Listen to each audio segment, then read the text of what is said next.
किसी ने बड़ी कमाल की बात कही थी कि अगर आपकी रिश्ता ऊपर वाला से मजबूत है तो नीचे वाला आपकी कुछ नहीं बिगाड़ सकता। Hi guys, my country my motivation में आपकी स्वागत है। मेरा नाम है अंसर हुसैन और मैं एक मोटिवेशन स्पीकर हूँ। दोस्तों, आज एक कहानी है और ये कहानी मेरी दोस्त में से एक दोस्त ने लिखी है, जिन्होंने लिखी है बड़ी कमाल की है। मेरे दोस्त कहते हैं, एक शाम मैंने फल खरीदने के लिए मंडी की तरफ जा रहा था और मुझे मंडी में एक रेडी वाला को दिखाई दिया। उस रेडी की छत पे कुछ लिखा था। वहाँ पे लिखा था कि अगर आप जल्दी में है तो ये रेडी से जितना फल खरीदना है आप खरीद लीजिए। रेड कार्ड पास में लगा हुआ है, जितना प्राइस बनता है तोल लीजिए और वो बक्सा में डाल दीजिए। पास में एक बक्सा रखा था, बक्सा में डाल दीजिए।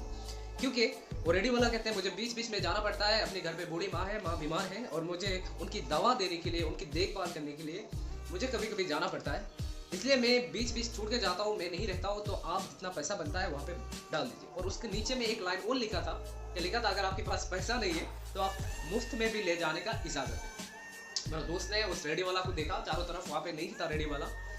उन्होंने कुछ सामान खरीदा, 2 किलो एप्पल खरीदा, 1 डजन केला खरीदा, अमरूद खरीदा और जितना पैसा हुआ, प्राइस जितना हुआ उस बक्सा में डाल दिया। जब बॉक्स खोला तो देखा और पैसा भी है वहाँ पे। 5 रुपया, 10 रुपया, 100 रुपया, 500 रुपया पड़ा है। उनको लगा यार ये कर रहा है, लोग करते हैं, लोग डालते हैं, तो उनको बड़ा इंटरेस्टिंग लगा और वो रेडी वाला को ढूंढा, कहीं पे नहीं मिला। दोस्त सामान खरीदा और वो वापस घर की तरफ आया। जब शाम की सैर करने के लिए निकला तो उस दोस्त ने उसी जहाँ बोर्ड टंगा हुआ रेडी वाला को देखा और वो रेडी वाला था और उसी रेडी को ठेलते ठेलते ले जा रहा है। बड़ा फटी सी कपड़ा है, फटी सी पुरानी कपड़े है, कुछ कमजोर सा एक इंसान देखा है।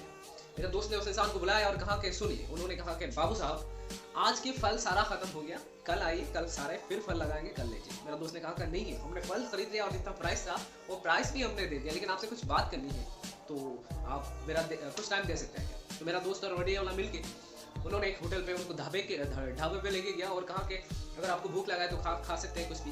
तो उन लोग ने, रेडी वाला ने कहा नहीं बाबू साहब, मुझे भूख नहीं है, मैं चाय लूँगा। तो मेरा दोस्त और उस दोनों में चाय पे चर्चा की। मेरा दोस्त ने कहा कि यार आपको नहीं लगता कि आप ऐसे ही छोड़ के चला जाते हो रेडी को? आजकल के ज़माने में इतना चोर चक्के हैं, आपके पैसा गायब भी हो सकते हैं, आप ऐसा चल सकते हैं। उस रेडी वाला ने अपनी कहानी बताई। कहानी को जरा गौर से सुनिए। उसने कहा कि बाबू साहब, पिछले 2 साल से मेरी माँ बीमार रहती है। मेरी इस दुनिया में कोई नहीं है, कोई मेरी बीवी बच्चा नहीं है, मेरी बीवी भी गुजर गया, लेकिन मेरी माँ बड़े बूढ़ी है। मैं उनकी देखभाल करने के लिए पिछले 2 साल से ऐसा कर रहा हूँ और मेरा पिछले 2 साल से ऐसा हो रहा है, 1 रुपया भी इधर उधर नहीं हो रहा है। तो मेरा दोस्त ने कहा ये कहानी कैसा हुआ, ये सुनाई।